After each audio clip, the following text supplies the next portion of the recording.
बाल का सीधा सीधा रिलेशन हमारे डाइजेशन से है। कभी भी अगर किसी का एलोपेशिया हो रहा है, यानी कि उसका हेयर फॉल हो रहा है या हेयर वाइटनिंग हो रही है, उसके पीछे कोई ना कोई डिसऑर्डर मिलेगा।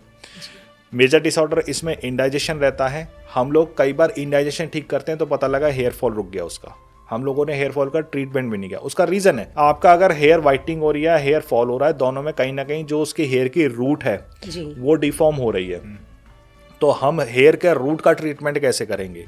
तो हेयर का रूट का ट्रीटमेंट करना है तो ऐसा तो नहीं कि कहीं पर हम लोगों का इंडाइजेशन की वजह से बॉडी का टेम्परेचर बढ़ रहा है, पित्त बढ़ रहा है, जिसकी वजह से वो हेयर के रूट्स निकल रहे हैं। तो एक तो इलाज हम उसका करते हैं, तो हेयर फॉल का और हेयर वाइटनिंग वहां से ठीक होता है। सेकेंडली, कई बार क्या होता है, जो आपकी जो स्काल्प होती है वो ड्राइनेस होना स्टार्ट हो जाती है।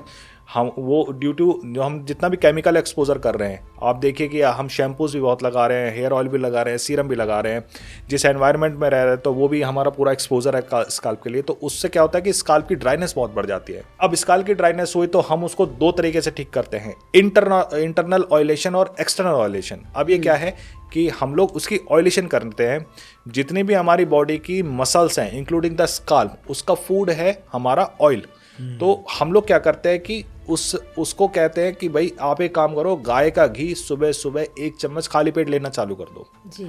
उससे क्या होता है कि हमारी इंटरनल ऑयलेशन स्टार्ट हो जाती है बॉडी की। एक्सटर्नल ऑयलेशन के लिए हम लोग शिरोभंगम कहते हैं, जैसे हेड मसाज हो गया, तो उसके लिए जैसे आप भृंगराज से कर सकते हैं, नारियल तेल से कर सकते हैं, और भी बहुत सारी चीजें आती हैं प्योर नेचुरल। आप वो लगाइए तो आपका हेयर फॉल भी वाइटनिंग भी दोनों ही कम हो जाएंगे।